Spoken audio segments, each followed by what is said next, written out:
Hey everyone, welcome to the channel where we love to talk about movies. Welcome especially if you're new. If you enjoy talking about movies and staying up to speed on what's in theaters and what's worth checking out, be sure to hit that subscribe button so you never miss a review.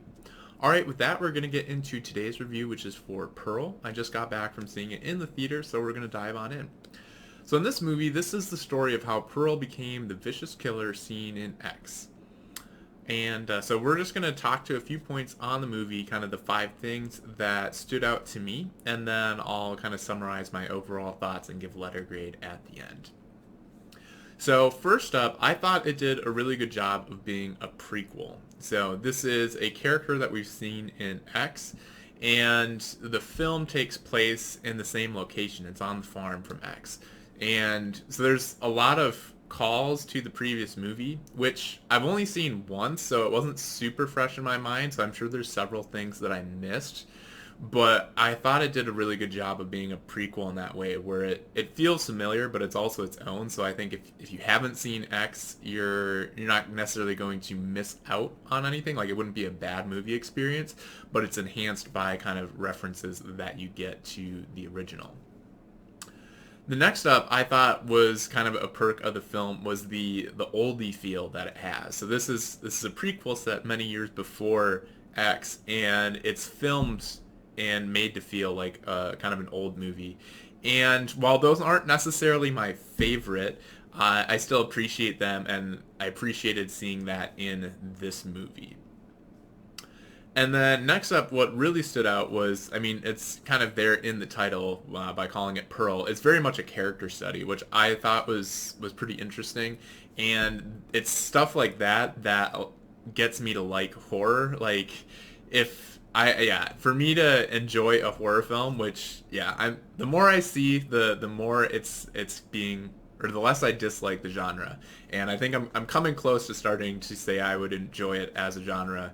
Not necessarily every single film, but that is horror. But definitely, I'm enjoying more horror films than I thought I would, and it's movies like this that help with that. But it definitely needs to be more than just horror and scary. For me, it needs to connect on like another level, whether that's the characters or the story or that sort of thing. So I thought that this one did a good job of it being a character study that way. And then kind of flowing from that, point number 4, there's a really good monologue that happens in this film. And it's just, I think, a testament to the acting. And yeah, so I'm not going to go into what the scene was about, so no spoilers. But I want to say it felt like a 5-minute monologue where the camera doesn't cut away. It's a single take. And it was like 2 minutes into the monologue that I realized that it hadn't cut away from the character, and then it kept going, and I want to say it felt like about a 5-minute monologue, and just to see that level of acting was really nice to see on screen. And then the last thing, this is maybe like a minor spoiler. It's no specific details to the story, but it's kind of general tone. So maybe skip ahead a little bit if you don't want to know anything. But this is just kind of general thoughts on how they structure the story. But the 5th point that I liked was kind of how the film was structured. Because like the first act or two, it doesn't seem like a horror film. At best, it maybe seems like a thriller just because kind of the music choices for the soundtrack or the score. But it's a horror film, and so there's just this like impending doom for like, how is this going to be a horror film because I'm not seeing it yet. And I thought that was really interesting for how it made the movie feel, because like something's coming because you haven't seen it yet. And so it just leaves you guessing as to what that's going to be. So I thought that played really well in the film. But those are kind of the 5 things that stood out for me. Overall, I give this a letter grade of a B.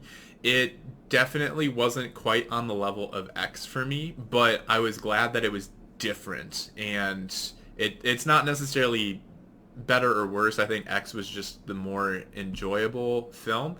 But I think throughout, given that this has more of an oldie feel, which I'm not, again, those aren't my favorite genre of films. I was kind of in the C category, but several of the points that I talked to, especially that monologue, that's what clearly bumped it up to the B category, and and got it to be from just fine to good. And that's still saying a lot, given that I'm generally not big on horror films. Like, I'm more inclined, like, I put several horror films in the bad category this year, down at the D tier. So I think C is kind of what's expected for me for a decent horror film, and B means I actually kind of liked it, and we've gotten just a couple A's. But just to give some context as to how I score movies, I think other people might like this a bit better. Again, I feel like I'm always grading on a curve with horror just because I'm not as disposed to the genre. But I do think this one is worth checking out if you are looking for something to see in the theaters. And yeah, with that, if you enjoyed this review, be sure to smash that like button and comment down below with any thoughts that you had. And with that, thanks for watching, and we'll catch you in the next review.